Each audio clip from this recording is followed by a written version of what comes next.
you're dealing with real money and real value. So I think there's a lot of sort of entrepreneur mindset and mind share that's been kind of captured by this idea of move fast and break things. But the truth is that in blockchain, that you kind of want to do the opposite. You want to make sure that everything is ready to a T before you launch. So, you know, another big part of being ready to launch is doing an audit. So getting a professional company to audit the protocol. And so I had a group called, what are they called again? Channelist. The name is not coming to me. Is it channelist? No.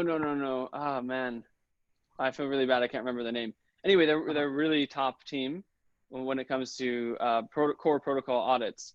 And so that's another thing that I really recommend. I mean, it's a must. You have to do that if you're going to actually launch something that could be worth, you know, millions of dollars.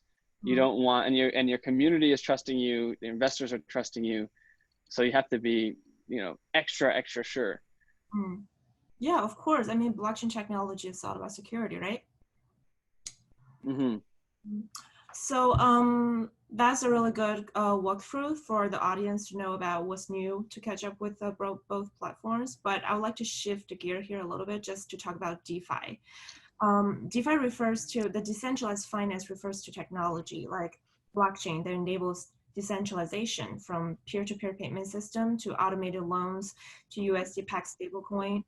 And DeFi has emerged as one of the most active sectors in the blockchain space with a range of use cases for developers. The benefits of DeFi like programmability, immutability, interoperability, and that is what make it has become a really, I mean, exciting and highly expected movement in the blockchain space. This February, just for the audience information, the total value locked in DeFi projects passed $1 billion for the first time. And the value kind of pulled back in the following month, but a DeFi total value lockdown is now again flirting with a milestone again. In fact, I'm not sure if I follow on the DeFiPost.com. It just topped $2.18 billion as of today. As we all know, I mean, this number is relatively modest compared to the conventional financial sector, but only 7 months ago, in December 2019, the entire DeFi market was worth less than $700 million.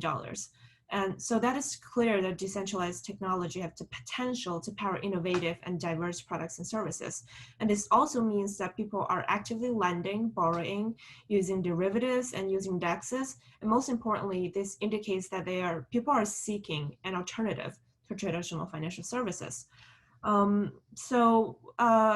For now, the Maker protocol gained popularity as DAI became DeFi's most used currencies. But DeFi is such a fast-moving sector that even for blockchain technology. So the question is not simply which protocol are establishing a DeFi foothold, but also how are existing services being used, where are new products headed, and what trends are taking hold. So I guess my first question is, why do you think DeFi is significant for the crypto space? Either one of you could start. I can take the lead on this question. I think DeFi is really important for the crypto space for mass adoption, I think. I think I read from an article, and there's one sentence really impressed me. Blockchain is a technology looking for application. It's not like the usual logic we have, like you have a problem and you have a hard time finding the best solution to solve it. In the blockchain industry, it's the reverse order. We have a solution, the blockchain, and we try to find a best place to can fit this technology. In a philosophical sense, we know what blockchain can solve, but in practice, we're still urgently trying to find one space like blockchain really fit. And I think DeFi will provide the such a space because first is a finance, which is because cryptocurrency in its essence is more like finance stuff, right? So DeFi will be in its nature will be more related to the birth of the blockchain and cryptocurrencies. And second, I think now there are many games DeFi, and people as Frida just said, like we already have $2 billion in DeFi, which is pretty impressive for like a very new field, right? And especially when we think of like last year, it only has like 6 million. That's what I remember, right? It's a really quick like increase in the market capital. And also, so like in the blockchain industry in general, it is a technology looking for application for mass adoption. And DeFi, I think, will be a space like people will try to find the first real application of blockchain. Okay. Yeah. What's your take, Nick? Well, I like your introduction, Frida. It was really thorough and touched a lot of the highlights. And I think everyone that is paying attention to this space is aware of the hype. And there's a lot of energy and buzz around DeFi right now. And it's been building, I would say, for the last year or more that I've started kind of hearing about it and looking into it. And I would say that honestly, some of the smartest people I know in the space are working in DeFi. So, and to me, what I love about it is it kind of takes me back to when I was first learning about consensus protocols and blockchain as a whole, and that it felt so new and so different and something so fascinating that I really want to learn and master.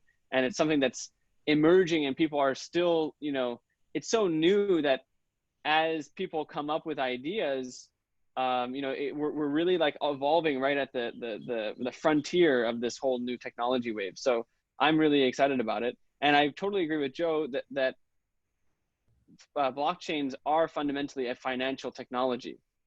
And therefore it makes a lot of sense that the first, you know, major application for blockchain is going to also be connected to finance. And if you think about it, even if you rewind to 2017, what was the killer app of the day was ICOs. And I actually would take the position that ICOs, in a sense, are a form of decentralized finance, in that they allow for people to fundraise in a decentralized way and distribute, you know, tokens or value in a decentralized way. So I think that we'll continue to see the evolution and sophistication of these systems. But I think one of the opportunities that we have as new protocols coming to this industry and trying to see how we can contribute or take a piece of this emerging DeFi industry is that recently, with the explosion of interest in DeFi, the transaction fees have also been exploding on Ethereum. And I've talked to people who have paid, you know, in the tens of dollars, if not more, just for one transaction fee.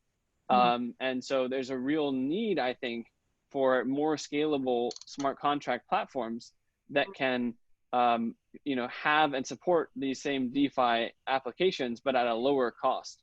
So that's one of the things that, you know, at Harmony we're really interested in is what is the way that we can facilitate DeFi in a way that it can actually go mainstream, because I don't think right now where it is, it has all the ingredients yet to reach mass adoption.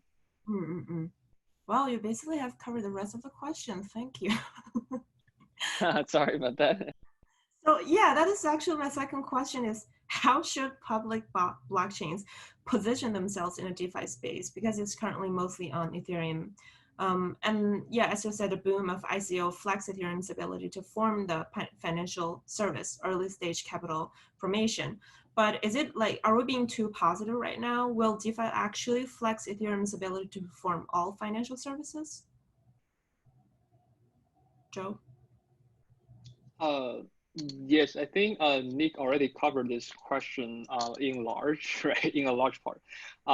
I think Ethereum is really successful right now, but I think there's still opportunities for other like public blockchain projects, because I think Ethereum, the current popularity of Ethereum in DeFi is not about it's not due to its technology. It's more about its legacy of community, because there are so many convenient tools already developed by developers in the past few years. So people just be, okay, I don't want, like, people are lazy, right? They just want to use a current tool to build upon, right?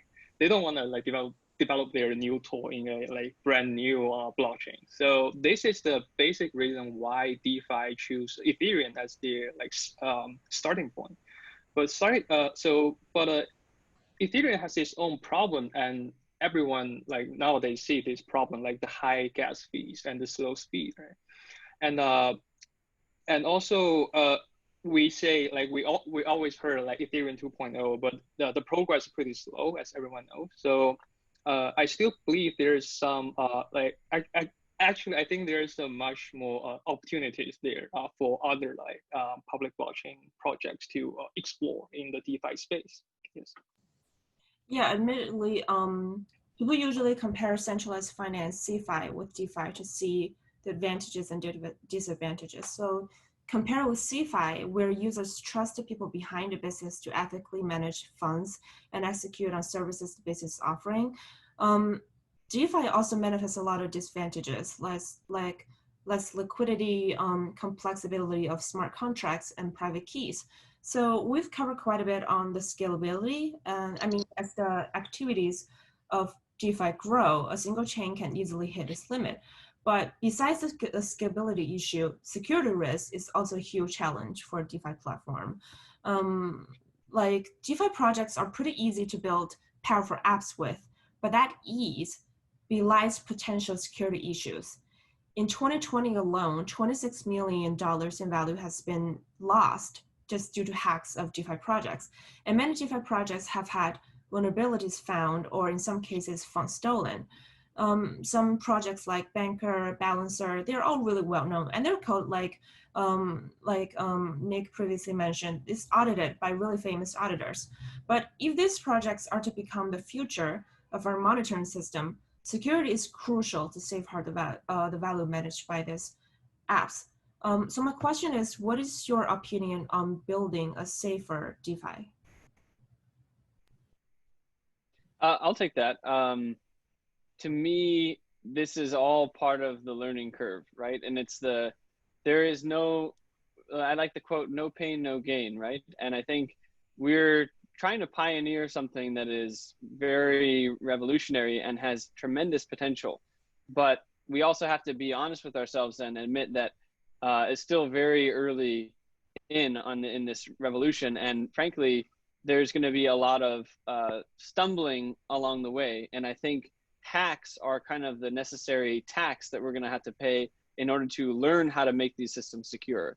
So I think it's kind of like a learn by doing, and we're doing our best with auditing. And I think there's a lot of best practices that are emerging in terms of how to structure certain things. And then there's different standards, like obviously ERC20 being a very popular standard that now, you know, if there were some kind of exploit, it would have been discovered. So I think as time goes on, we'll naturally converge on things that work and have, like, the longer, it's something called the Lindy effect, which is basically like the longer something has been in existence, then the longer it's likely to exist in the future. And I think that's kind of what we're gonna see a similar thing take place with DeFi and with crypto in general, which is that the systems and the DeFi applications that have been around the longest and without having any kind of failure or hack are the ones that probably are the most secure. But you can't know. It's a risk. You just really can't know. I mean, even today, I mean, companies like Apple or Microsoft, or, you know, some of the biggest, most well-funded companies in the world, still, you know, exploits are discovered every year. So I think cybersecurity, there's no end all be all. And I wouldn't be surprised if we continue to see major hacks for, you know, forever practically. But that's not to say that the advantages, that outweighs the advantages that DeFi can provide. I think that DeFi will more than make up for that problem of potential security in the efficiency, and also in the fact that it will provide more access to more people, and that it will probably provide new services that have never even been thought of before. So this, to me, is not it's a price that you pay for innovation. You know, when people were learning to fly and they're building the first airplanes, I'm sure a lot of people crashed. And that's just what you gotta go through. Okay, cool. Yeah, what's your opinion, Joe? I totally agree with Nick, but I just want to be more specific. Like, Yeah, like I really like the quote, "No pain, no gain." It's everywhere, like in DeFi and in like flying, right? But like I want to be more specific. I think we now need a more good programmers in because you have to like DeFi is a new thing and blockchain in general is a new thing. The new language, the new systems. People need some time to learn how to explore, how to manipulate this system, these modules, and we need more people and better people, good people.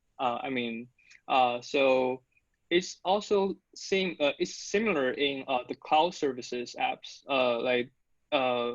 It's not about the infrastructure that is not reliable, but like just because the cloud services app is too new, so programmers are not used to like program on a cloud.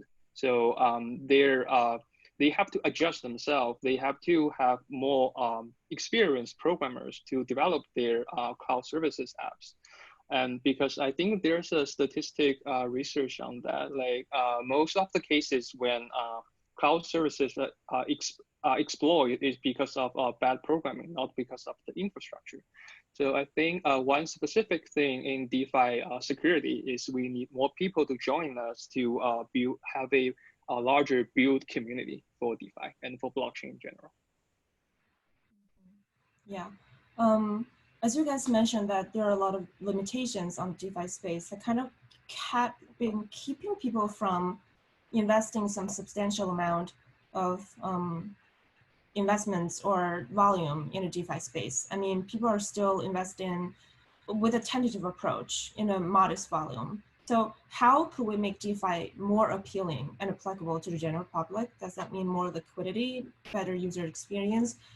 Essentially, how could we coin DeFi as a non-fungible product?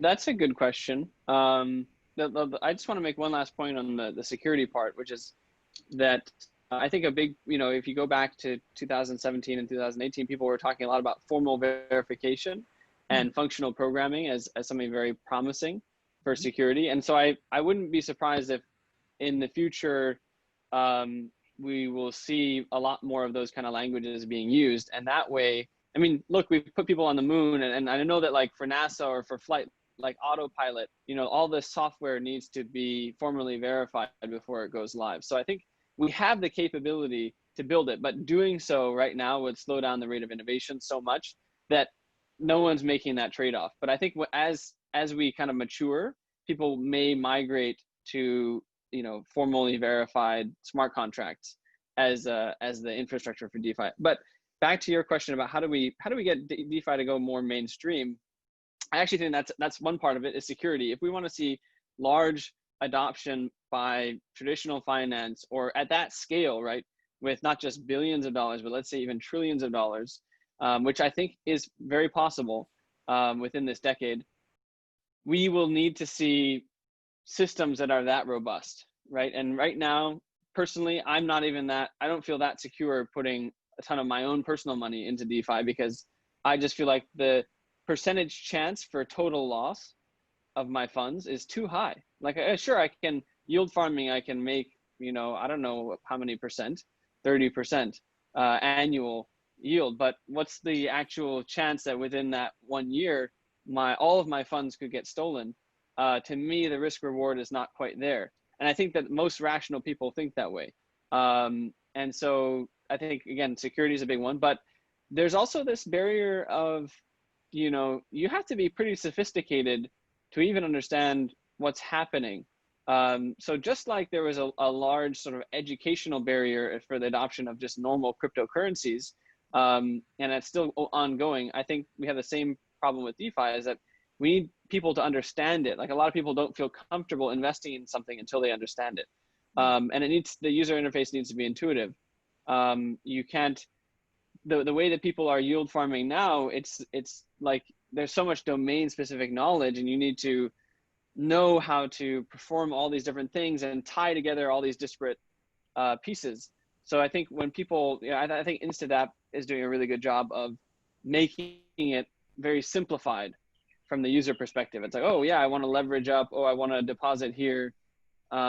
And so all of those things I think need to come into place. It really reminds me of like 4 years ago when blockchains and ICOs, all those things were just starting. It was very hard for people to understand how to get involved. But over, you know, a couple of years, the interfaces matured, education matured, all of that. Yeah, like you just said, it's a linear progress. Yeah, I mean, yield farming, doing so can, I mean, this yield farming apps heavily utilize ETH composability, which increases smart contract security risk as well, even though it can be really high rewarding at a time. What is your take on this, Joe? First, I want to add to Nick's argument on security. I think, yeah, he mentioned education. I can't agree more. Like we don't like I think 99% of us don't understand how internet really works, right? But we just use internet and we love internet. I think DeFi and blockchain in general should be the case as well. Like first, people need to trust the blockchain through education, that they know it's a actual technology rather than just like some fancy stories, right? And also they want to know like what blockchain makes difference here, like what blockchain can make a difference here. So I think education really is a big thing to explore, to be more mature for the blockchain industry. And back to Frida's question about the non-fungible assets, I think this will be another revolutionary step for the blockchain industry. I think now we currently, I think most DeFi projects are doing ERC20, right? Which is fungible assets. This is the first phase the DeFi is now currently exploring. If we can include like more than just currencies, which is fungible to non-fungible assets, like maybe house and cars, and then there will be more games on the DeFi and blockchain in general. And I'm really looking forward to that. Okay. These are really solid arguments so far. Actually, given our discussion so far, there's an ultimate question that I'm willing to ask about. Sort of curious about your perspective. There's no right and wrong answer, of course. Is that the pros and cons of DeFi so clear right now that inevitably leads to the ethical dilemma? As Nick just mentioned, it provides more access to more people. DeFi as a tool can enable and empower various demographics, sectors, and financial demands. However, this attribute of permissionlessness also provides a loophole for illegal financial activities. So as we expect DeFi continue to scale, how should us blockchain practitioners view this ethical problem? Do you think it is our duty to crack down crimes on DeFi? Wow. Well, that's a tough one. I would say that right now it's probably DeFi as a whole is too small for the regulators to really worry about, which is fortunate for now. I don't know how much money people will be able to launder. I'm not sure exactly what kind of illegal activity they would be doing, but again, yeah, if we want to scale to the level of trillions of dollars, then clearly that's something we need to address. And that's why Harmony is really interested in pursuing this idea for the longer term of auditable privacy. So I think that the good thing about blockchains right now is that they're all transparent, right? And so in theory, actually, it's easier for the government, if they have the right technology, to track things like fraud and all that stuff on Bitcoin, because you can look into the ledger itself. So there's no like hiding. For privacy coins like Monero or Zcash, I think that becomes a bit of a problem for the regulators. So, but the thing is, like, usability wise, I think privacy is a very important feature long term, because not everyone wants their financial activity to be out there for the world to see. So auditable privacy is this concept where we'll be able to have private transactions and be able to conduct our activity on chain in a private way, but regulators will be able to have special auditing keys or ways in which they can request to see the contents of a given transaction, so you can prove to them that, hey, there's no foul play.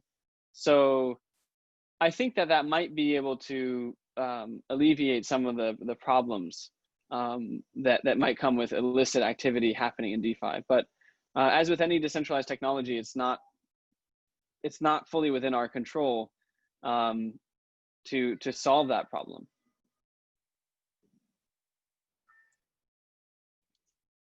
Yes, I think, yeah, we need regulations. And the thing is, we use DeFi because we want regulation without censorship. And it's really a big question to explore. I think it's a big question for every one of us, right? How to ensure regulation without censorship. Okay. So sounds like both of you guys are pretty positive about the future of DeFi products. I mean, looking forward, I mean, I personally think DeFi's development will redefine the finance industry, because this non-collateralized, for instance, stablecoin can make an important comeback, and regulated stablecoins should begin to dominate the market in the future. That is why solving scalability issue is primordial. So in spite of all these hacks, there's an incredible opportunity for growth and development within the DeFi space, even though we're still in the really early days. But I also believe that innovative projects will continue to push these boundaries. And it's also our hope to make them be adopted by the mainstream as well. The last sector I would like to briefly cover on the stablecoins. Recently, stablecoin not only make accessing cryptocurrency easy, but also provide opportunities for financial institutions, government, corporates, and tech companies to adopt cryptocurrency and blockchain technology, ranging from Facebook, Twitter, IMF, Walmart, JP Morgan, have all recently shown their interest in those two fields, mostly due to stablecoin. And as a really important component of decentralized finance, stablecoin will play a pivotal role in a wide adoption of DeFi in the world. And I just realized that Harmony recently commemorated the 1-year anniversary of your Harmony's Finance Launchpad IEO. Could you share us more about this BUSD on Harmony? Sure. Well, I'm glad that we're talking about stablecoins, because I feel like this is something I see a lot of, I guess, hype in DeFi, and I think it's extremely exciting, but I also feel like there is potential for it to come crashing down in the same way that the ICO boom did. But I feel that stablecoins are really here to stay, and they are booming for a very real reason. And that is that I think blockchains are, in a lot of ways, a better settlement layer than the banking system. And so personally, even as a company, we use stablecoins for payments, of our staff and other people. And, we see the benefits already, but we're crypto native, so we have to get the rest of the world to see all the benefits. But I mean, it's very real when I can, once we have Binance USD on Harmony, I'll be able to pay someone the equivalent of US dollars in 8 seconds, and they can be anywhere in the world. And that level of value transfer is pretty awe-inspiring. And the fact that the transaction fees are so low, I could send a fraction of a US dollar. We can really do micropayments for the first time. And so anyway, I guess what I'm trying to say is I think that stable coins are exploding right now and are going to continue to explode over the coming who knows how long. And you can see how even companies like Facebook are really rushing to basically launch the equivalent of a stablecoin on Libra. And so I think that stablecoins will continue to grow as this alternative kind of payment infrastructure. And naturally, the cool thing is that stablecoins tie in very nicely with DeFi in that they can provide collateral. So it's kind of like the gateway drug. Like I can see a lot of people maybe first using blockchain as mainstream adopters, not by investing in Bitcoin or any of the native cryptocurrencies, but because they're using stablecoins as a more simple payment method than what they currently have. And then they're going to be like, hey, I have these like stablecoins and there's going to be some way for them to deposit them and earn extra interest. They're going to have, it'll be easy once you have them in the door with stablecoins to convert them to the more sophisticated sort of decentralized finance applications. So that's why I'm really excited about launching BUSD on Harmony, because to me it's like the very first foundational step towards building a genuine DeFi ecosystem. Yeah, I mean, as you said, stablecoin is built on cryptographic fundamentals. That is what make it secure. And through the use of blockchain or DLT, information can be updated like in like 1/10 of a second. And lastly is that having this basket of packed assets protects the users from market volatility, and that's what make it really appealing. So what's your opinion, Joe? I mean, we have recently just released our token economy paper. We issue our own token SPA and our native stablecoin as well. We are still working on the specification of the stablecoin design. But there's two things I can say. First, we want to have a native stablecoin rather than something built upon a blockchain. So it will be native to our blockchain. And second, it will be a fiat-backed stablecoin. I think that's the most realistic approach we have. So that's the two things I can say. And we are we are making good progress in doing the specification. So looking forward to our project. Great. I think that is gonna be a wrap up unless someone has some question in chat box. Here's the one who's asking, what is the best platform to self-taught about knowledge on DeFi? Do you guys have any recommendations for DeFi amateurs? I mean, like you do not invest in something you do not know about. So I think it's a great opportunity to inform people how they can educate themselves. Absolutely. Well, I think you can, a really good place to just latch into the conversation is on Twitter. And there are a lot of people there, mostly from the Ethereum community, who are tweeting about this. Obviously, the founders of some of the big DeFi projects like Compound, Aave, Synthetics, Maker, all of those people are really great to follow. But there are some newsletters that I also really recommend. One is Bankless. Another one would be the DeFi Pulse is a really great place. There's also Camilla Russo, who puts out a newsletter. So it's the thing is, it's so early and so new that there's not like a book, or there's not really any well-organized content, and everything's changing so fast. It doesn't make sense to create something static for people to go and learn from. You really kind of have to keep reading as more things emerge. So I think newsletters and Twitter is probably one of the best places to learn. Yeah, actually just immersing self into this space and learning with the protocols is probably the best practice.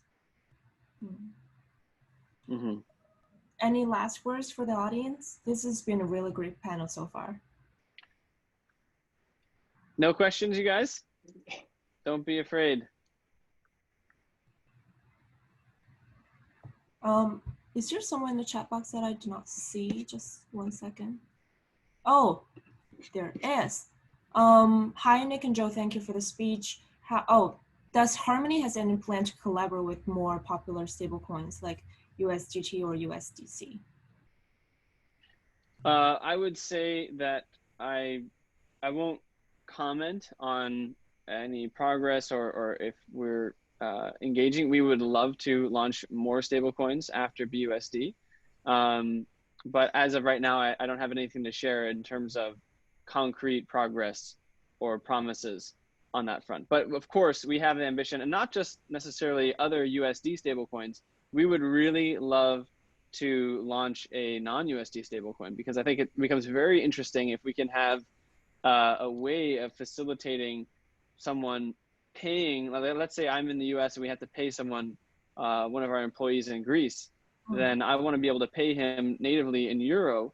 And maybe there can be a decentralized exchange that sits in the middle and facilitates me sending a stable coin, going to the decentralized exchange, exchanging it for euro, and it landing in his wallet. So that kind of functionality would be really cool. And I don't see that many people issuing non-USD stablecoins. I think there's an opportunity there.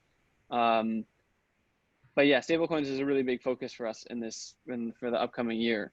So that'll be one of our real like KPIs that we're going after. Oh, people are really boosting on the question. Does Harmony token need to be stable to be widely adopted? I would say that it doesn't need to be, and it's not designed to be, because it's supposed to be an asset that is used to stake, to validate, and also to pay transaction fees. So it's not really meant necessarily to be a currency for payment in the same way that US dollars are designed that way. And there's a lot of kind of financial engineering that has to go into stabilizing the price of US dollars with the consumer price index and the interest rate and the Federal Reserve and stuff. And that's not really what we are trying to do. And it's not, adoption for Harmony is a lot of people using the platform, spending the coin as a transaction to pay transaction fees. A lot of people staking the coin to run the network. So I don't think stability of the price factors into that. Okay. We only have time for the one last question. Sorry. What is your favorite project? Yeah, the question is for Nick and Joe. You can go for it, Joe. I'll answer after you. The DeFi project. I think from my perspective, I think the most promising is the balancer. Of course, I think first they have a really good way to distribute their coins, which everyone is so crazy about. So this is a really good approach. I think every DeFi project in the future can learn from, because it really attracts liquidity. It really attracts liquidity, which is, I think, the most important thing for DeFi. You have to have enough liquidity to run your project. So and their approach, like I think it's called liquidity mining, if I'm not wrong. It's really a good way, I would say. So other DeFi projects should learn from it. And also for a DEX exchange, they built upon the Uniswap, and they basically, I think it's a more generalized version of Uniswap, and they add more games on Uniswap. I think you can do a autonomous index fund even, right, on Balancer. So it really adds more games, more flavors on the DeFi. So I'll definitely suggest people to look at Balancer and how it will go in the future. Yeah, I think Balancer is very interesting, and I think the whole concept of liquidity mining or yield farming, where these DeFi protocols are offering some of their native tokens in exchange for users coming on and either lending or borrowing or trading or offering liquidity, is really great, because it's kind of like its own flywheel. It has incentives are right to really spark rapid growth. I think one of the DeFi projects that I'm a biggest fan of would be synthetics, because I like the idea that we can, even without having actual backed assets like let's say Apple stock actually being listed natively on the chain, we can create a synthetic version of it.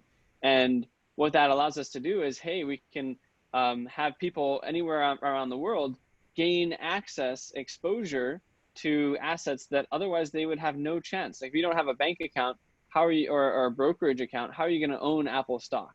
If I'm somewhere, let's say in I don't know, Africa, and I want to invest my money, how can I get exposure to different markets? I don't have that possibility right now. And a synthetic asset platform gives that opportunity to anyone with an internet connection. So to me, that, in terms of like mainstream adoption, has huge potential. Seriously, one last question, I promise. This question is for Joe. What is the main difference between Hostaf and BDLS in terms of speed? I think like there's like in terms of speed, there are two things. One is computational cost, like how your machine runs, like how long your machine runs, kind of. And also one is communication cost, which is more like you send message back and forth between nodes. And in traditional cryptography, like the computational cost is in most cases not that important. People usually focus on the communication cost because that's like where most of the time is spent on. So that's our approach too. We try to focus on reduce our communication cost, which is the messages sent between nodes, back and forth. So I think according to our test, we have half of like both hot stuff and BDLS has linear complexity communication cost, but we successfully make it to be like half of the number of rounds compared to hot stuff. They need generally 7 to 8 rounds to generate a block, and we only need 4 or 5. So that's I think our improvement on hot stuff protocol. I see. Really sorry, we kind of need to wrap up here a little bit. Sorry for all the attendees that we cannot answer your questions, but probably you can come to the next virtual event or AMA, which will be held probably in August or September. Thank you, Nick. Thank you, Joe, for joining us today. I think this has been a really good discussion. It's really frank, it's really informative, and thank you for teaching us your journey so far and the lessons you learned for launching your DevNet and mainnet. Yeah, thank you thank you attendees for joining us today. We will upload the video to both our respective channels, so please try to share it on social network. That's it. Thank you. Great. Well, thank you, Frida, and thank you, Sperax, for organizing the event, and thanks for all the attendees who joined, and look forward to continuing the conversation some other time. Bye, guys. Nice day or nice evening. Okay. See you, Joe. Bye, guys.